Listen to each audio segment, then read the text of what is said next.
guys, welcome back to my channel. Today's video is from the channel Mayora's World. The title is Hairstylist Who Likes to Humiliate Fussy Hair. As you can see, I react to a lot of videos from Mayowa's World. Sometimes I agree with her and sometimes not. But here I think I agree with her. As a woman who preaches black beauty in its pure state, I can't let a stupid hairstylist humiliate eye for hair.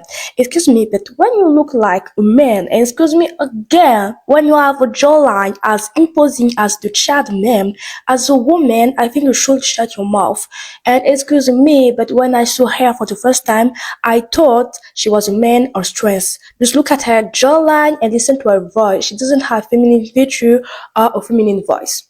Enough talking, let's start the video. In hot weather. Anyway, let's jump right into the topic. I want to talk about something I've noticed within hairstylists and how a lot of times they use 4C hair to either rage bait or make fun of. And I think it's just very ironic that they do this because they literally work with people who have 4C hair. I don't really know what y'all's spiritual belief is, but I genuinely think that if someone thinks bad of your hair or they have really negative thoughts on your hair and they touch your hair, I really feel like they have the ability to transmute some of that negativity onto your hair.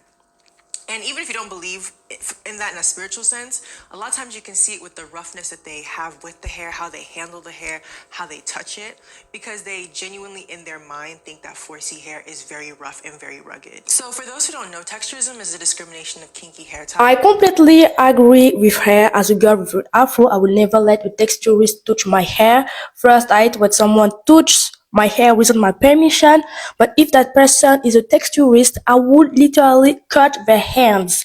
I also don't understand why people with afro hair go to these types of hairstylists, texturist hairstylists, and don't tell me they don't know they are texturists because we clearly see in their videos or they humiliate afro hair. Just by going and buying their service, you maintain their business and help them spread a texturist mentality. That's why I will never go to Dominican salons. I know their mentality and I have too much self-respect and dignity to go somewhere I know I will be mistreated. This is a problem in the black and African community. People want to be accepted so badly that they do everything to enter places where they are not welcome. As I've said many times on this channel, seek respect and not love. And don't search love. Hair, there are so many facets of discrimination.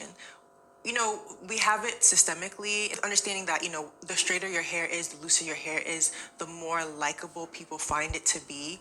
But then also, you experience texturism when you are trying to get your hair done. So if you're going to a hair salon or somebody who is supposed to be specialized in doing hair, a lot of times you will then experience another level of texturism in those spaces. And these are supposed to be professional people who are trained in handling black hair, but a lot of times they still have the same isms and they still have the same discriminations as everybody else. I remember the first time I got my hair permed, and the lady who was perming my hair, she made a lot of very negative comments about my hair, and then she charged me more because she said my hair was kinkier. So she was like, since your hair, I don't know if she said kinky or nappy, but she said one of the two, and she charged more because of that, which I thought was really strange. Simply because why would you charge more? The second hairstylist makes a bad comment about my hair, I leave the salon, and of course without paying. It's a joke to go somewhere, pay money, and get humiliated. Another red flag: if a hairstylist charges you more because your hair is afro, leave and don't pay. It makes no sense to pay more just because my hair is afro hair. That's why black people go where you are respected. Don't hesitate to denounce discrimination and to get mad when you face texturism. Your job. So I think a lot of times people feel discouraged to get their hair done. They have a lot of trauma around getting their hair done because this is supposed to be, as black people, you are shamed if you don't really know how to take care of your hair, and then when you try to pay someone to do your hair and they're making you feel even worse, it's just kind of like a really bad situation to be in. And I've just noticed that a lot more hairstylists feel very comfortable to come online and make fun of people who have kinky hair and shame people who have kinky hair simply because they don't like to do the hair type, they don't want to learn about it, and they feel like it's they just don't like the hair type. I also don't want to make it seem as if every hairstylist is out to get you. I've met some really fantastic hairstylists in my life. I remember one time when I was earlier in my freeform lock journey, I was getting a lot of comments of people telling me that my hair looked really disheveled and that I should just try and manicure it. I remember I was at a party and I talked to this black woman who was a hairstylist, and I asked her, I was like really vulnerable. I was just like, I don't really know. I don't really like my hair, and people keep making comments that I should manicure it. And she was someone who did locks, and she looked at me and she was like, your hair is meant to be freeform. Your hair is meant to be as it is, and it's just gonna keep growing. And don't let these people tell you anything different. So As a black community, we need to support hairstylists who promote Afro hair and uplift them. It's hard work to specialize in a hair type that is seen as unprofessional, unmanageable, and face so much discrimination. Hairstylists in the West don't learn how to take care for Afro hair. Berlin or to hate her for hair and it is not manageable. Hairstylists who specialize in Afro hair do an amazing job. They search for information that is sometimes very hard to find just to give Afro hair the service it deserves. Because of them, clients with Afro hair feel welcomed and confident. make profit for herself, because she knew deep inside I wanted to freeform, but I didn't have the confidence to go for it. So these are like moments where, there are some hairstylists who are very radical in their thought and have really done the work to deconstruct texturism and anti-blackness. But I'm not gonna say that a majority of them are like that. So I saw like 2 videos online of people making comments about 4C hair and how they handle it, and how they handle people who have that hair texture. And I wanted to talk about it and unpack it. This client came in with 4Z type hair. I cannot be seen with this Brillo pad out in public. This man was so crusty. Yeah, so this video has like over 287,000 likes. I just want to ask one question. Why are the ugliest women always the ones who talk badly about Afro hair? I just say one thing, jealousy. And what is funny is that in both videos, none of them wear their natural hair.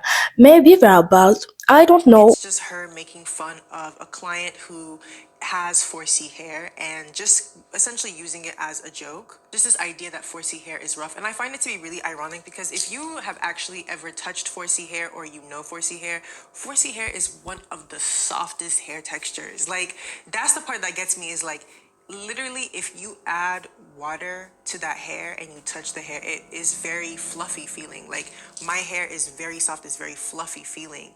But I think because it's the way it looks, like in terms of it looking in resistance or in opposition to straight hair, people think straight hair is soft. So then our hair has to be hard in contrast. And like, the farther it is from straight, the more hard and harsh people think it is, but it's actually very, very, very soft. So all these comments that like, oh, this hair texture is like so hard and like so rough and da da da da da, it's a fallacy, it's a lie. And Afro hair is not hard to manage. For me, my complete watch day routine takes less than 30 minutes and less than 15 minutes to steal my hair. People are just too dumb to understand that what works on straight hair doesn't necessarily work on Afro hair. Afro hair is different from straight hair, and it's the same the other way around. We don't apply Afro methods to straight hair. It's simply logic. a license or touch 4C hair or touch black hair in general, if there's actually an act like a hair type that you don't like, and it's a fallacy, it's a lie.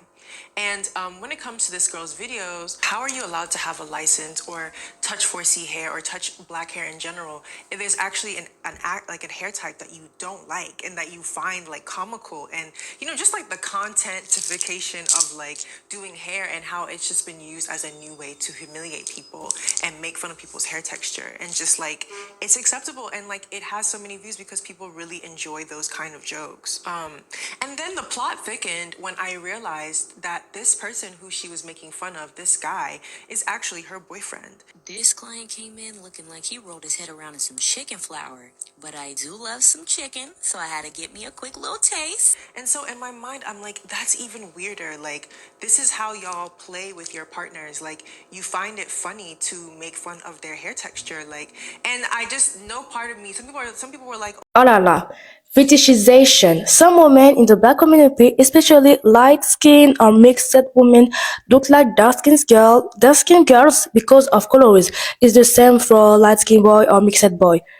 But they love dark-skinned men because they are a weird fetish toward them. And for the dark-skinned black man, at first you are not a man but a clown, because a real man is someone who commands respect. And when I see the face of his girlfriends, I understand he takes the first one available without checking beauty, because he can get a 10 on 10 on black community.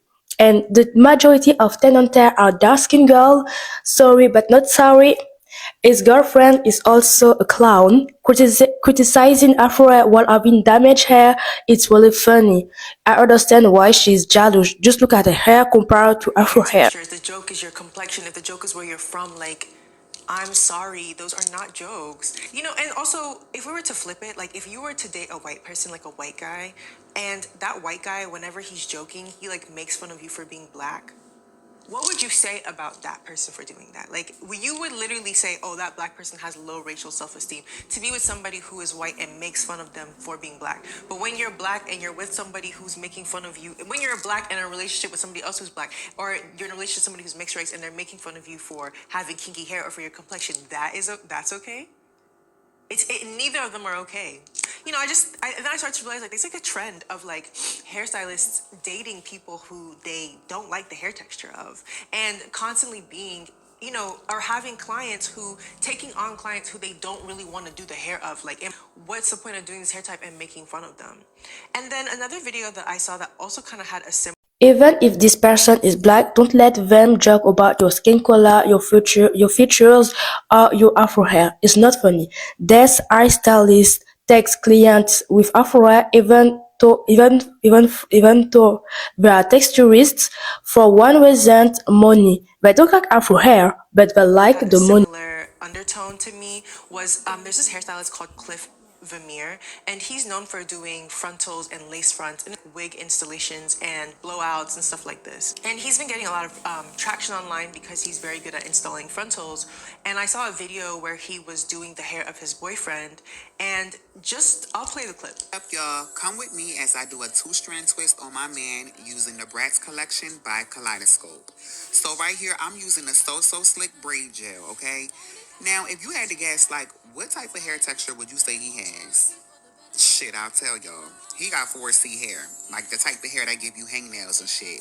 But it's okay. That's my man and I'm going to stick beside him. You know what I'm saying? And it's nothing that the So Slick braid gel can't slick down. The clients that don't be paying, they be doing the most in the chair. So it's so exhausting, okay? He don't want to detangle his hair. He don't want to take his hair out. I got to take his hair out, detangle it, wash it, blow dry it, and twist it. I'll be wore out, okay? And I don't, like, in my mind, I'm like, do people know that you can talk about 4C hair without making fun of it for being rough? First, you have the ugly girl and a transsexual criticizing Afro hair.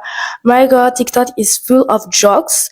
As I said, when you wear a wig made with Indian hair, just shut up, because you don't have any right to criticize Afro Like, hair. do people know that you can talk about 4C hair without making fun of it for being rough, ugly, unattractive, rugged? Like, and this is what I mean. Like, I feel like people see 4C hair as like, oh, I have to do this. And it's like, how are y'all allowed to be in business? How are y'all allowed to constantly have people come to your shop and feel comfortable to show you their hair, which is a vulnerable moment, and you make content out of it and you talk about how you don't like the hair texture? And there were some people in the comments that were like, well, my hair is rough too. Like, my hair hurts my fingers and my hair gives me hangnails. I need you to stand up. I need you to stand up. Like, I've seen girls who are mixed race and have like a 3C hair texture. Their hair can break brushes. Their hair can break combs. Their hair can also be very hard to detangle. Curly hair that is not kinky can be very Black people are texturist themselves, even they complain about how Afro isn't represented well or accepted in the professional world, but it's normal when you see awesome jungles, slave masters denigrate Afro hair and uplift straight hair. detangle. Curly hair that is not kinky can be very hard to detangle, but I never see jokes about that in the way of like being seen as an innately negative thing. But people want to see 4C hair as really rough, and like even him showing it and how he was grabbing the hair, and then all that product is like you just slathered gel all in the hair to get it to be a different hair texture. And so it's just like a lot of things mixed up in one.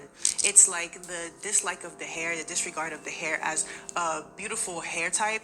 You don't even care about your clients. You don't care if your clients have that exact same hair type. You don't care how it makes them feel because, you know, in your mind, everybody should be chasing that straight hair that you're attaching onto the hair, to the head. Everybody should want to have that. And it's just like, yeah, like, and I also feel like, once again, this is the person's boyfriend. So once again, you're joking, talking about, you know, that's my man, I'm mistake behind. That's my man, I'm mistake. Texturists are the worst enemies of Afro hair, especially for black women. If you go to a salon knowing the hairstylist is a texturist, you are no longer part of the black community and you are a shame to us. And for black men, I call them jungles who hang out with texturists. First, you are not a man because a real man commands respect. Second, don't ever dare criticize a black woman who wears a straight wig because you are worse than her, insecure and submissive. Oh, you're so brave. How brave of you to stick beside your man for having kinky hair. Like, wow. I didn't expect you to stick beside. You know, this is what I mean. Like, these languages are so damaging towards other black people, and it's just damaging to people who want to get their hair done, and black people who don't just end up not going to hairstylists. I don't go to hairstylists, but I've definitely had my tits and tats with hairstylists. I've had hairstylists make comments about my hair being dirty or messy. You know, all these things because once again, people don't want to do the individual work to unlearn it. But it's just disappointing when you see big hairstylists who have their own salons, who have this big clout, who have these things, and they're so comfortable to make fun of kinky hair texture. And then to date people with that said hair texture, I really feel like it's a humiliation ritual. Like, you're dating this person because you enjoy humiliating them. And on a spiritual level, I feel like you're siphoning the energy from their head and you're taking it. Because one thing about it, they touch in people's hair, which is a blessing. Like, you're touching their blessing, you're touching their hair. And I really believe that every time you're adding something negative to their hair, you're taking something positive back from it. So, you know, be careful out here with people who you let touch your hair. This is also one of the biggest reasons why I don't let anybody touch my hair. But just don't let people touch your hair, especially when they have negative opinions about your hair. So yeah, I would love to know what you guys think. I agree with her. Be careful who touch your hair. First, you don't know where the hands have been. And second, the energy they transmit by touching your hair matters. I also don't like when people touch my hair. And when someone touch my hair without my permission, I put them in their place immediately. That's the end of the video. If you made it to this point, comment jealousy because I think that hairstylists are just jealous of Afro hair and insecure about their own hair. Look at the first damaged hair and the second wig warrior. If you enjoyed the video, like, subscribe and share it with your friends. I know it's been a long time since I made a video, but I'm back with many more. Nakupenda, kwaheri.